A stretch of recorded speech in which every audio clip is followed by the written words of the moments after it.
Olá! Sejam muito bem-vindos às aulas de Administração da Produção. Nesta primeira aula, falaremos de importantes conceitos introdutórios ao tema Administração da Produção, para que você, aluno, possa se inteirar um pouco mais neste assunto, antes de entrarmos na parte mais técnica da disciplina.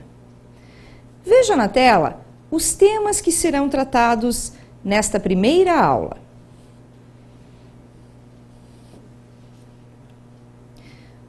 Serão abordados temas sobre organização, administração, produção. O que estes três temas têm em comum? Certamente, vocês convivem com eles no seu dia a dia. Outro tema são funções gerenciais da produção. Falaremos também sobre evolução dos sistemas produtivos, produção enxuta, que é um tema super atual, e um pequeno passeio sobre a história da produção, como foi no passado, até chegarmos nos momentos atuais dos sistemas de produção. Produção enxuta, já comentei com vocês, que será um tema também tratado. E finalizando, falaremos sobre distinção entre produtos e serviços. Sejam bem-vindos, alunos, e ótimos estudos!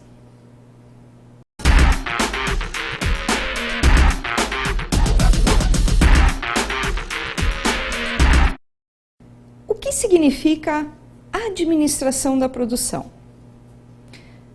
Vamos dividir os conceitos em administração e produção. Veja na tela.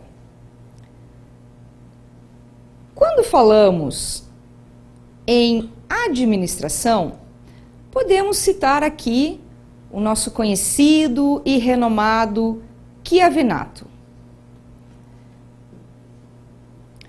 O Chiavenato, ele afirma que a tarefa da administração é interpretar os objetivos impostos pela empresa e transformá-los em uma ação empresarial por meio de planejamento, organização, direção e controle de todos os esforços realizados em todas as áreas e em todos os níveis da empresa, a fim de quê?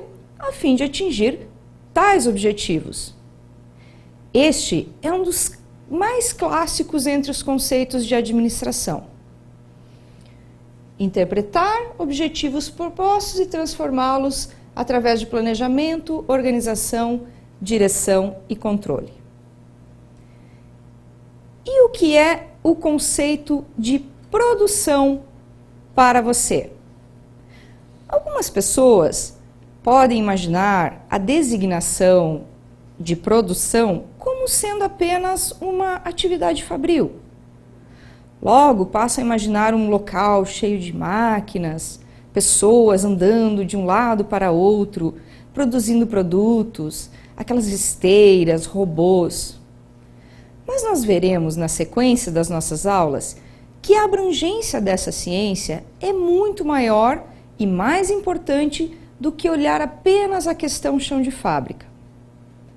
A área de produção dentro de uma empresa é responsável por desenvolver produtos ou serviço a partir de insumos, materiais e informações, e para que isso aconteça, é necessário que exista um sistema lógico criado racionalmente a partir de informações e processos para realizar essa transformação.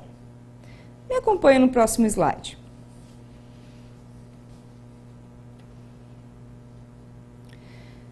O Petrônio, também um conhecido autor, cita que a função da produção é entendida como um conjunto de atividades que levam à transformação de um bem tangível em outro com maior utilidade, e isso acompanha o homem desde sua origem, desde que ele descobriu que uma simples pedra poderia se transformar em uma ferramenta.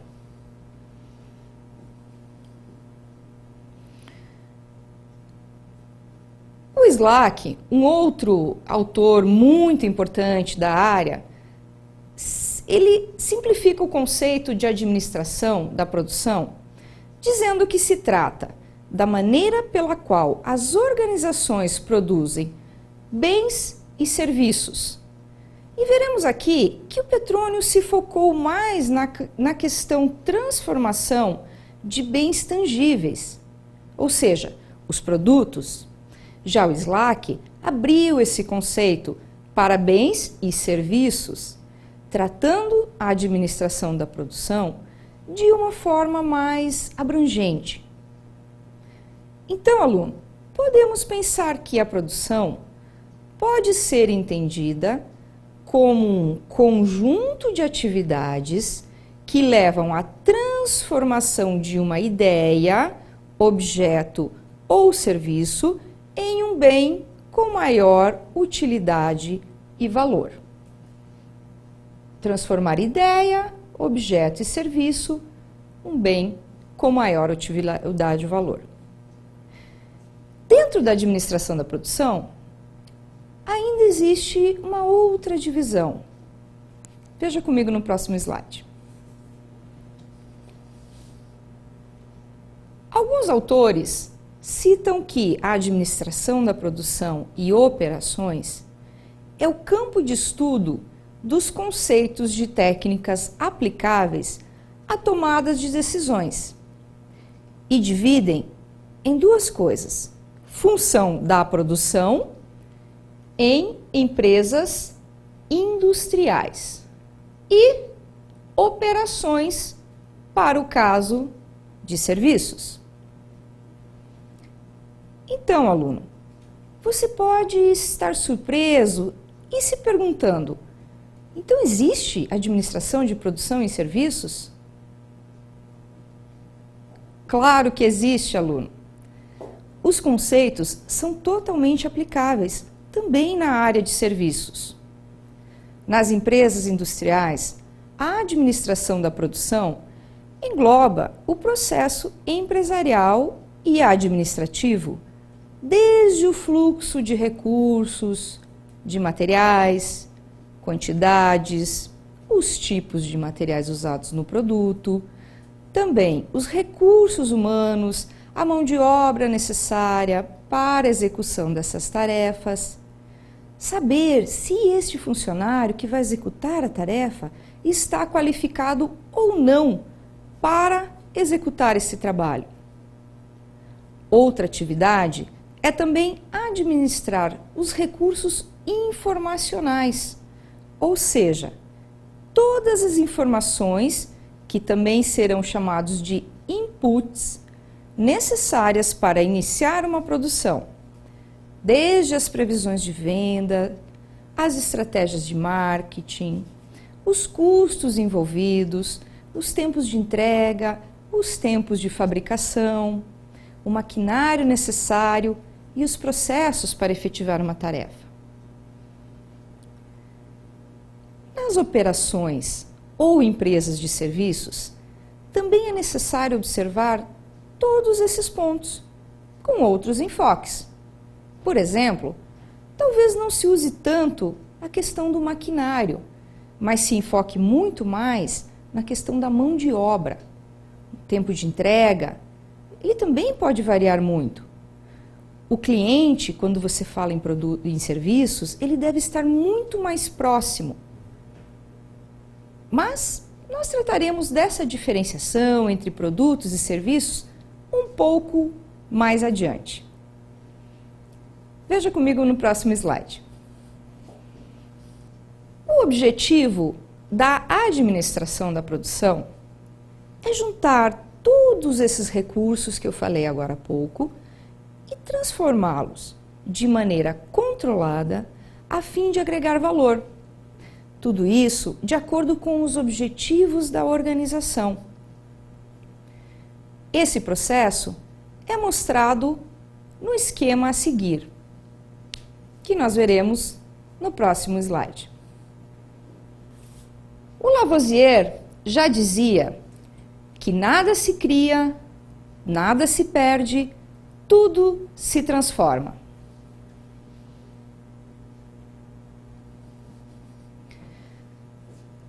Qualquer operação produz bens e serviços e, com isso, gera um processo de transformação.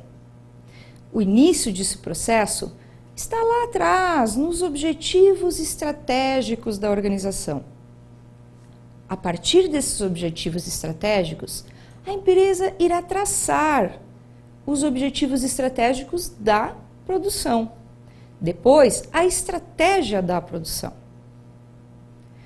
Dentro disso, cria-se um ambiente onde teremos recursos a serem transformados, ou seja, os nossos inputs. Os inputs são os recursos de entrada, geralmente classificados em recursos a serem transformados. Então, nós temos recursos a serem transformados. E como diferenciar os dois? Recursos a serem transformados de recursos de transformação. Como diferenciar os dois? Os recursos a serem transformados, que estão aqui, são os materiais, as informações, os consumidores. Os recursos de transformação são compostos por as instalações, os maquinários, ou seja, tudo o que será necessário para efetuar o processo. Sejam eles prédios, equipamentos, tecnologia, funcionário, pessoas que operam na parte de instalações. Mas, para que esse processo de transformação aconteça, serão necessários algumas diretrizes, como um projeto, um planejamento e controle e as melhorias. O projeto vai definir o que será feito. O planejamento vai definir como será feito e como será controlado. E as melhorias, elas serão as correções necessárias que devem acontecer a qualquer momento que se perceba que algo não está acontecendo conforme o planejado. Depois de passar por todo este processo de transformação, teremos então o nosso output, que é o resultado final. E esse resultado será transformado em bens e serviços. Exemplificando para vocês. Pensem na fabricação de um maquinário, uma indústria de máquinas. Essa indústria de máquinas recebe um pedido de um cliente para uma determinada máquina. Uma máquina específica que será usada exclusivamente para aquele cliente. Neste caso, o input é o pedido do cliente. O que ele precisa? Que tipo de máquina? Que tamanho? Que capacidade? O que o cliente espera como resultado dessa máquina? A partir das informações do input do cliente, os projetistas desta empresa, os engenheiros, irão desenhar este projeto. Na sequência, eles irão planejar como isso será feito. E aí entram várias questões. Que tipo de matéria-prima eles irão utilizar para fazer essa máquina?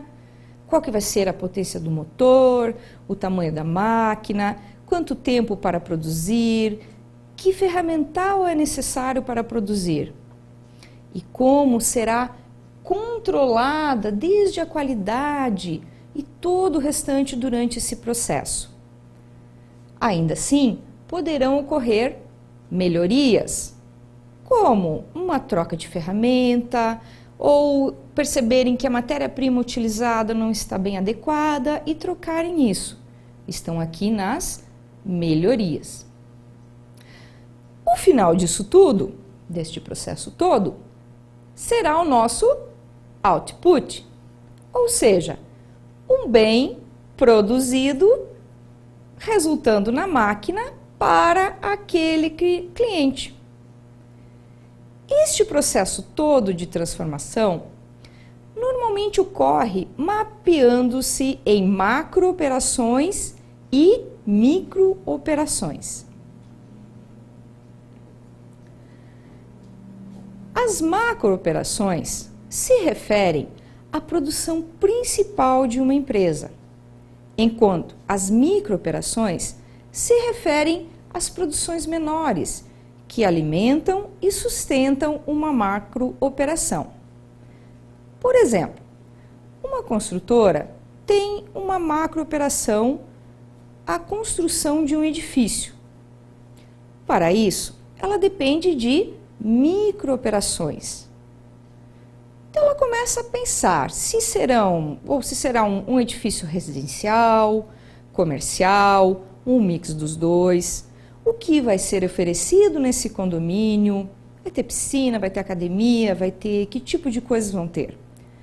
O projeto vai ser desenvolvido pelos arquitetos, os engenheiros, toda essa equipe envolvida.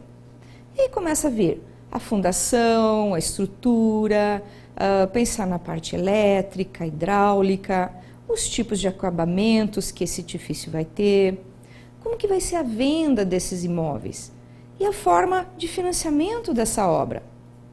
Então vejam, aluno, que são várias micro-operações que, ao passar pelo nosso processo de transformação, resultarão em um output. E esse output, no caso, será um edifício.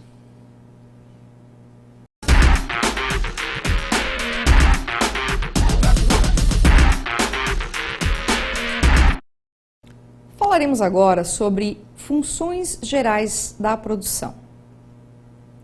Na verdade, elas são as mesmas existentes na administração em geral de uma empresa, pois estamos falando aqui de planejamento, organização, direção e controle.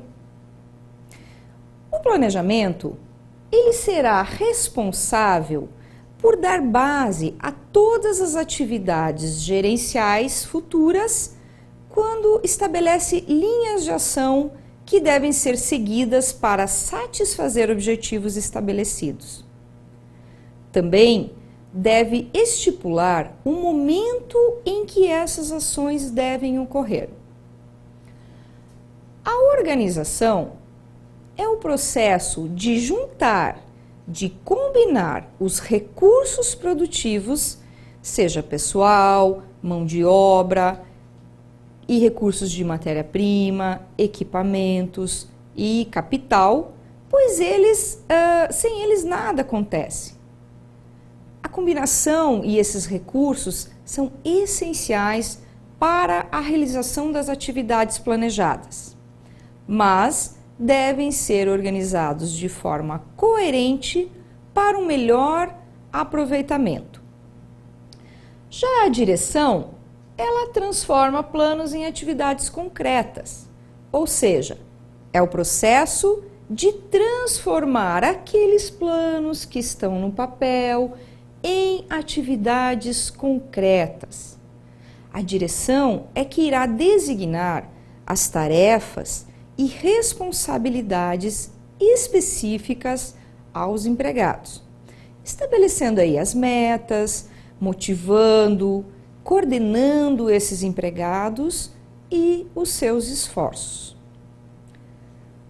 Já o controle, ele tem a função de avaliação de desempenho. E esse desempenho é desde os empregados, ou mesmo de setores específicos da empresa, e até dela própria. É uma forma de controle, ela própria como um bloco. E a consequência é a aplicação de medidas corretivas, se necessário. No próximo slide, me acompanhe comigo, nós temos citado diversas vezes o termo planejamento, porque ele é de extrema importância. Quando mais tempo gasto num planejamento, menor os erros cometidos e o tempo perdido durante a execução de uma tarefa ou um projeto. As tomadas de decisões envolvem esse planejamento e podem ser classificadas em 3 grandes níveis: o nível estratégico, o nível tático e o nível operacional.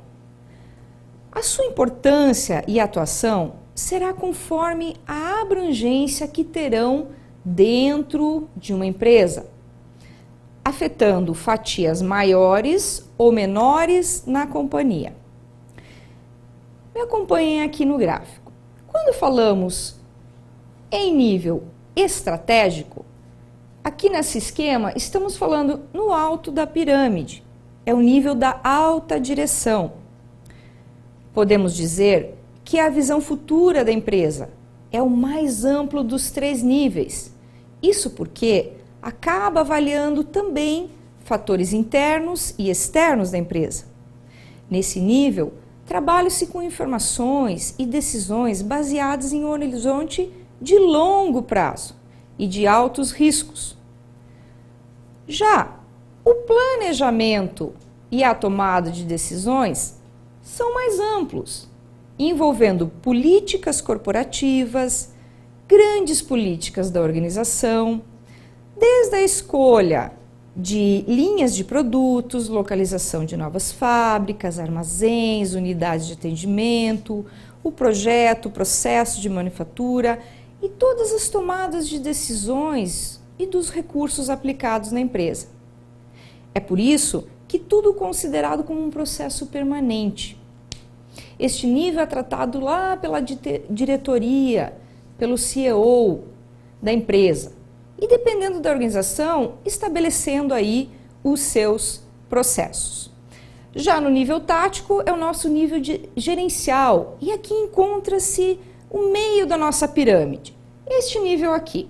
Este nível trabalha no desdobramento de desafios estratégicos tomados lá pela alta direção, em objetivos institucionais, departamentais, baseando-se nas estratégias já definidas. E aí eles criam desdobramentos em suas áreas para que ocorra uma ação efetiva.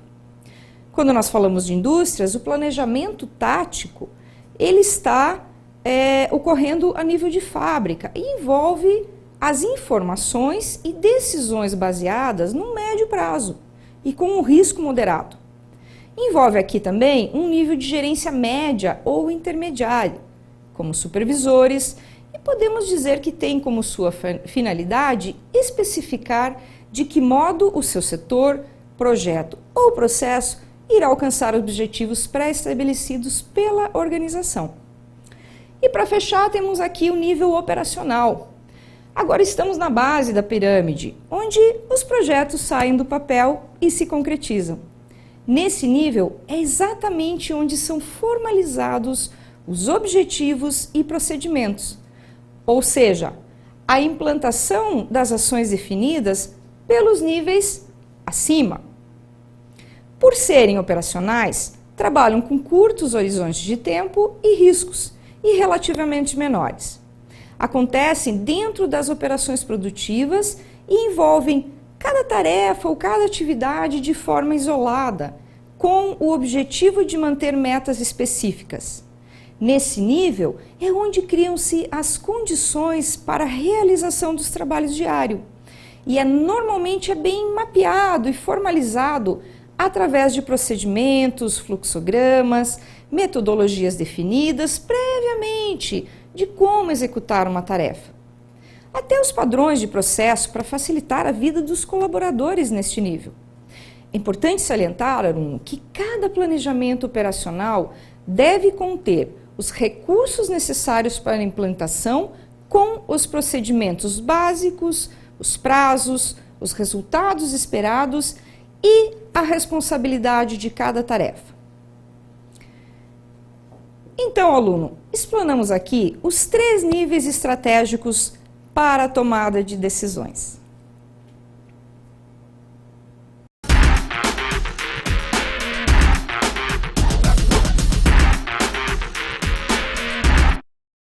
Histórico da produção. Veja, aluno, sempre é bom falarmos um pouco da história, para sabermos onde estávamos e onde estamos hoje, dentro de um processo evolutivo. No decorrer dos anos, o homem produziu bens e serviços para atender suas necessidades. Lá no início, no começo, eram produzidos desde machados de pedra, pontas de lança e outros objetos para facilitar a sua sobrevivência. Nós falaremos agora, faremos um breve passeio sobre essa história da produção, até para vocês relembrarem e entenderem essa evolução dentro dos processos produtivos. Vejam comigo aqui. Então, lá no século XVIII, iniciando lá antes de 1764, a função da produção acompanha o homem desde a sua origem. Com o passar do tempo, através da especialização de algumas pessoas na produção, foram surgindo assim, nesse período aqui, os artesãos, como a primeira forma de produção organizada. As principais características nesta época eram o prazo de entrega, as especificações do produto de acordo com o cliente e fixavam preços. Também, muitas vezes, atendiam conforme o poder aquisitivo do cliente, dando assim preferência a quem seria atendido. Logo em seguida, veio a segunda fase, aqui, a partir de 1764, com a Revolução Industrial. Em 1764, o James Watt desenvolveu a máquina a vapor e, com isso, desencadeou um processo de substituição da força humana pela força da máquina. A partir daí, aqueles artesãos que trabalhavam individualmente, cada qual em suas casas, com os seus ferramentais, e cada um com uma forma de trabalhar, ou um processo diferente de produzir, esses artesãos começaram então a serem agrupados, surgindo aí as primeiras fábricas. Essa revolução industrial trouxe drásticas mudanças sociais. Entre elas, podemos citar a criação das fábricas, a utilização intensiva de máquinas, os movimentos sindicais já naquela época, a separação do trabalho manual do intelectual e também vieram os problemas sociais, além das mudanças da maneira de como os produtos eram fabricados. Também houve uma padronização dos produtos e dos processos, além de um treinamento e habilitação da mão de obra. Surgiram também as hierarquias de comando interno, o desenvolvimento de técnicas de administração. Este foi um período de grandes mudanças que impactaram de forma definitiva nos sistemas de organização. Mas isso foi evoluindo. Me acompanhe na tela. Lá no fim do século XIX, surgiram nos Estados Unidos um nome muito conhecido de vocês, que é o Taylor, considerado o pai da administração científica. E ele trouxe o conceito de produtividade. E a busca incessante por melhores métodos de trabalho e processos de produção, com o objetivo de se obter melhoria da produtividade com o menor custo possível. Ideias básicas do que ficou conhecido como o Taylorismo, como administrar cientificamente, racionalizar a produção, estudo de tempos, divisão de trabalho, especificações E naquela fase, outras características, e uma muito conhecida, foi a visão limitada do ser humano. Na mesma época de Taylor, o Fayol, lá na França, desenvolveu estudos que tinham foco nos aspectos administrativos e no processo, formulando aí 14 princípios básicos que norteiam e que vocês já devem ter estudado sobre isso, esses princípios básicos. As teorias de Taylor e de Fayol juntas compõem o que ficou conhecida como a teoria clássica da administração. Lá no início do século XX, em 1910, veio o Henry Ford e cria a linha de montagem seriada, revolucionando os métodos e processos produtivos até então existentes. Surge com isso o conceito de produção em massa, caracterizado por um meio de padronização de todos os elementos que envolvem um processo produtivo. E aí é que a gente fala de máquina, matéria-prima, os equipamentos, a mão de obra, os tempos produtivos. Esse novo conceito possibilitou que os veículos fossem acessíveis lá para as classes populares. Isso lá no início do século XX. Não era fácil ter um carro naquela época, aluno. Junto com essa produção em massa, vieram as novas técnicas denominadas aí de engenharia industrial, que englobavam técnicas conhecidas até hoje como linha de montagem, postos de trabalho, estoques intermediários, arranjo físico, balanceamento de linha, produtos, processos, fluxograma. E houve nesse período um grande processo a nível de entender e melhorar a administração da produção. Mas ainda teríamos outras mudanças significativas que aconteceram a partir da década de 50. Vamos ver no próximo slide. Segunda Guerra Mundial, década de 50. O Japão, por ter entrado em guerra com os Estados Unidos, saiu dessa guerra devastado e sem recursos para investimentos para a produção em massa. O país precisava se reerguer e reagir, voltar a competir nos grandes mercados. Uma das suas grandes companhias, a Toyota, foi uma das precursoras das maiores mudanças da atualidade em termos de produção. A empresa conhecia o sistema fordista, mas precisava modificar e ainda simplificar os seus processos produtivos. Introduziram então técnicas onde fosse possível alterar as máquinas rapidamente durante a produção. Assim eles poderiam ampliar a oferta e a variedade de produtos, pois para eles era onde se concentrava a maior fonte de lucro. E essa ideia, ela passou a ser a essência do modelo japonês de produção. E aí, eles criaram o famoso sistema Toyota de produção, onde qualquer elemento que não agregasse valor ao produto deveria ser eliminado, pois era considerado um desperdício. E os japoneses, eles classificam desperdício como sendo uma superprodução, produzir mais ou menos ou cedo demais antes do necessário. Uma espera também é um desperdício, manter a ociosidade nos recursos entre as operações. Um transporte, realizar qualquer movimento de materiais que não seja requerido. Um processamento ou limitações no equipamento ou métodos que causem esforços ou resíduos que não agreguem valor a uma peça. Um estoque, qualquer material em excesso ao fluxo de uma peça.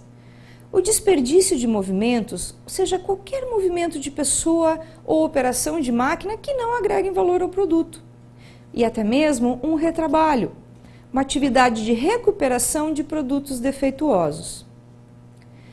Este novo modelo apresentou aí algumas características, como a automatização, o just-in-time, o trabalho em equipe, a administração por estresse, flexibilização da mão de obra, gestão participativa, controle de qualidade e subcontratação. Essa nova metodologia de trabalho dos japoneses é utilizada até hoje, fazendo parte dos modernos processos produtivos da administração. Eles foram chamados sistemas Toyota de produção, ou produção enxuta, que nós trataremos esses conceitos para a administração da produção e veremos em seguida no próximo vídeo.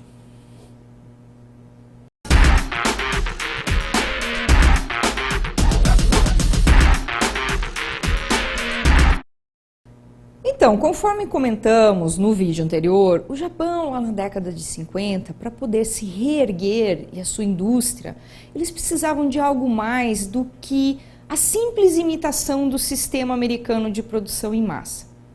E assim surgiu o sistema de produção conhecido como Sistema de Produção Enxuta ou Sistema Toyota de Produção, também conhecido como Lean Manufacturing ou Lean Production. Este seria um sistema de produção muito mais eficiente, mais flexível, ágil e inovador do que a produção em massa fordista. Um sistema habilitado a enfrentar melhor um mercado em constante mudança, onde o objetivo é o aumento de lucro através da redução dos custos e através da identificação e eliminação das perdas, ou seja, as atividades que não agregam valor ao produto, como nós já comentamos anteriormente. A produção enxuta, para ser eficiente, ela introduziu alguns novos conceitos e processos de trabalho. Entre eles, nós temos aqui o Just in Time. Certamente já ouvimos falar desse termo, que em português significaria justo no tempo. Esse sistema de administração da produção determina que nada deve ser produzido, transportado ou comprado antes da hora exata. Pode ser aplicado em qualquer organização para reduzir estoques e os custos decorrentes. O Just-in-Time é o principal pilar do sistema Toyota de produção ou da produção enxuta. O processo consiste em gerenciar a produção tendo o maior volume possível, no entanto, com o mínimo de matéria-prima, o mínimo de embalagens, de estoques e de intermediários, e o que reduz consideravelmente os custos da produção. A produção deverá ser no exato momento que requerido, tanto pela linha de produção quanto pelo cliente. Mas um sistema tão justo, para poder funcionar, precisa de um controle rígido para que o abastecimento aconteça exatamente quando solicitado, com a qualidade e baixos custos. O objetivo do JIT é promover a otimização de todo o sistema de manufatura, desenvolvendo políticas, procedimentos e atitudes requeridos para um fabricante responsável e competitivo. Para que isso ocorra da melhor forma possível, é necessário atingir algumas metas, tal como projetar a otimização de processos, interagirem com o cliente, obter relações de confiabilidade com os fornecedores e clientes. Isso é essencial, adotar um compromisso de melhoria contínua. Um segundo conceito que veio junto com isso foi a engenharia simultânea. É um novo conceito aplicado ao processo de concepção e lançamento de produtos no mercado. O conceito que se refere à participação de todas as áreas funcionais da empresa lá no desenvolvimento do projeto do produto. Tanto os clientes como os fornecedores são também envolvidos, com o objetivo de reduzir prazos, custos e problemas na fabricação e comercialização.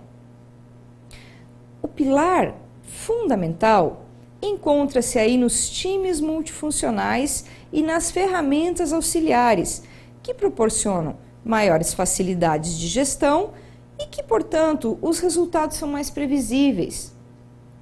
tem como um principal objetivo estreitar o tempo lá da concepção do projeto até o lançamento do produto no mercado, com produtos e serviços sempre dotados de alta qualidade e flexibilidade.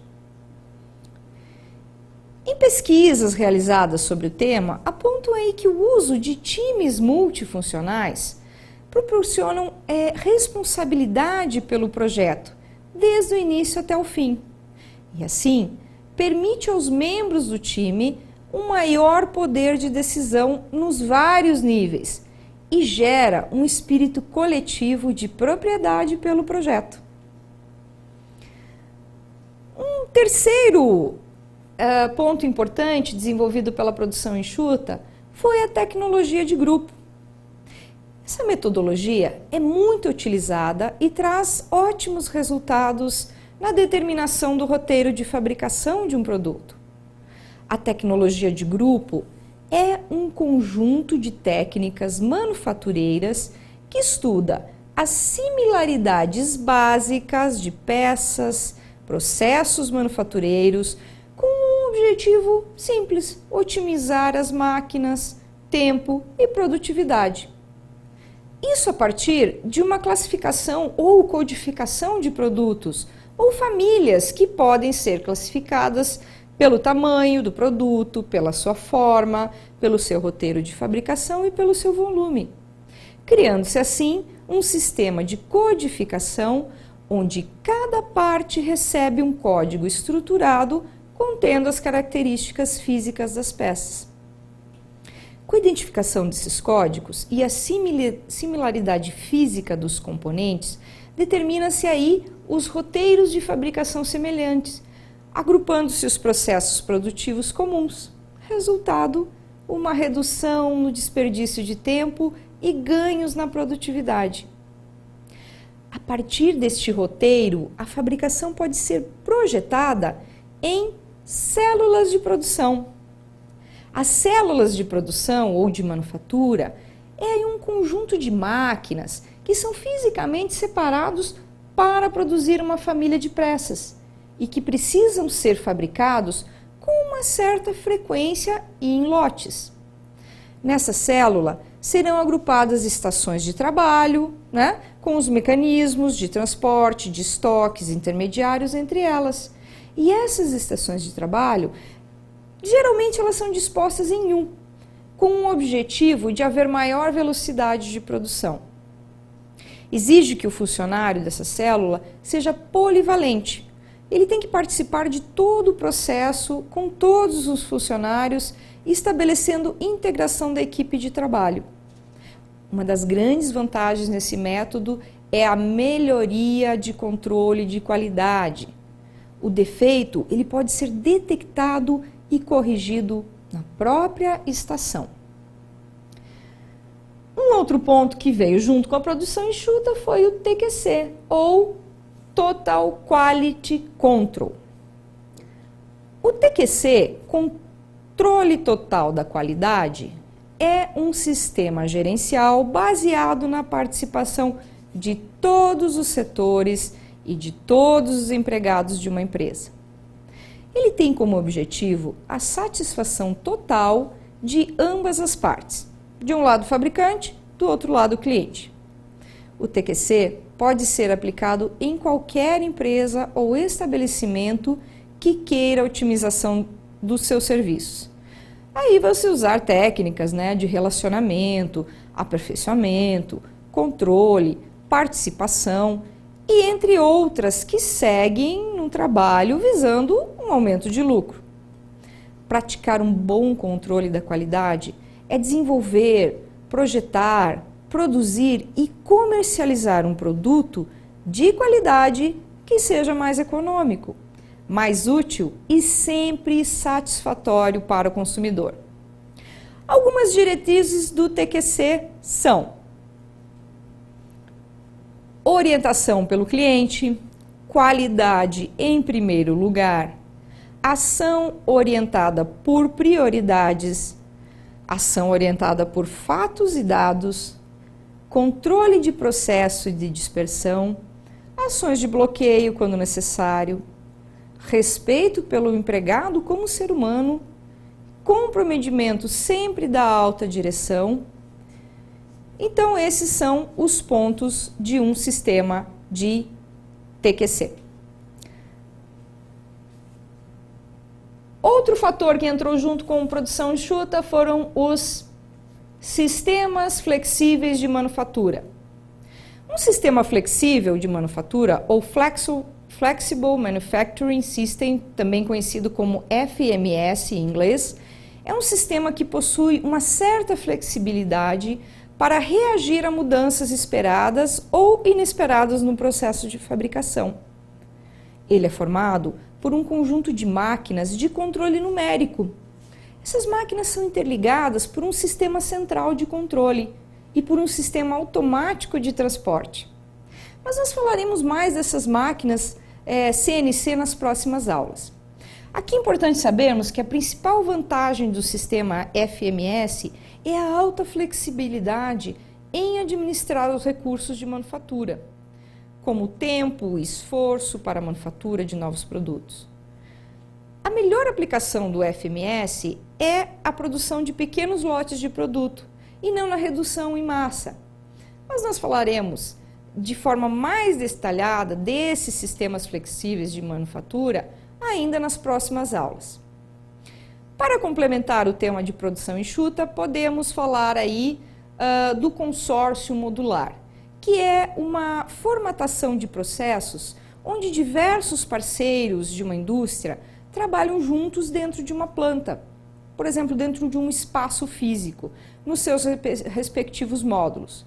Para quê? Para a montagem de um produto final em parceria, sendo eles parceiros, responsáveis pela fabricação de parte desse produto. Para trabalharem juntos, é necessário que haja uma padronização e especificação dos processos, já que existem várias empresas com culturas organizacionais distintas. Cada parceiro deve especificar os processos, prover recursos, peças para sua montagem, desde ferramenta, controle. E as principais vantagens do consórcio modular é que permite drasticamente a redução nos custos de produção e investimentos.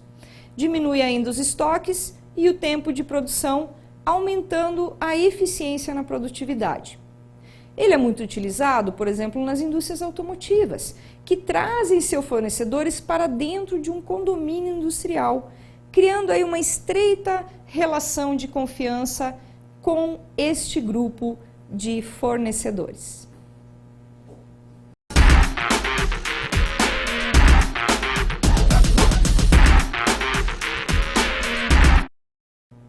Como já falamos anteriormente, as técnicas de administração da produção podem ser aplicadas tanto em produtos quanto em serviços.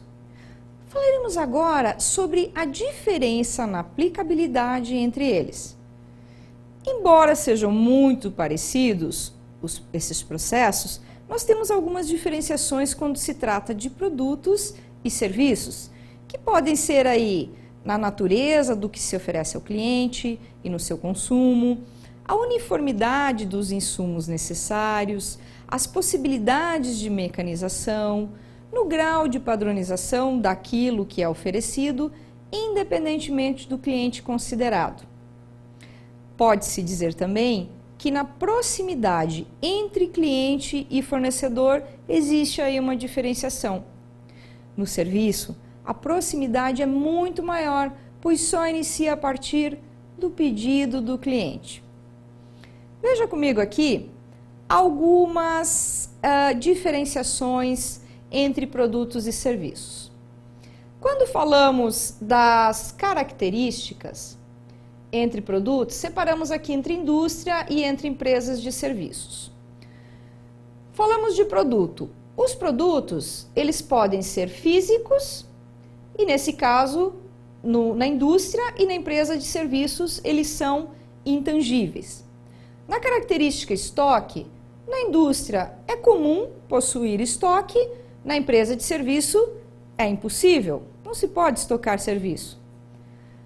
Na padronização dos insumos, na indústria ele é comum, Você vai fabricar um produto e normalmente a matéria-prima, os insumos que serão utilizados serão os mesmos. Você faz, por exemplo, um refrigerador, basicamente são sempre os mesmos insumos que vão entrar. Já na empresa de serviço, ele é difícil. Não é impossível, mas ele é mais difícil porque cada cliente exige um produto diferente no final. Quanto à influência de mão de obra, lá na indústria, a influência é média e pequena. Por quê? A indústria normalmente usa muito mais maquinário, usa mais robôs, né? E já na empresa de serviço, é grande a mão de obra. É só você observar, em qualquer empresa que você for, a maior parte do trabalho é efetuado realmente por pessoas, né? Então tem essa diferença. Quando falamos da característica padronização de produtos, na indústria ele é comum e na empresa de serviço essa padronização é difícil. Por que é difícil, aluno? Imagine, por exemplo,